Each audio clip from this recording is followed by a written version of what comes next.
Meron akong nakausap na isang dreamer din, no? After na ma-present ko yung business, ang sabi niya, "Sir, okay na ako. Kontento na ako sa buhay."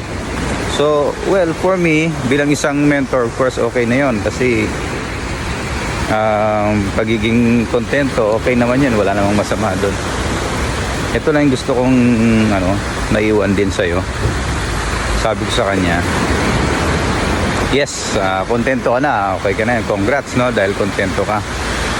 Ang question ko sa'yo, kamusta yung pamilya mo, yung asawa mo, yung anak mo, mga magulang mo, kontento ba sila na kung ano lang yung meron ka ngayon? Baka yung mga anak mo gustong mag-aral sa mas magandang school, or yung mga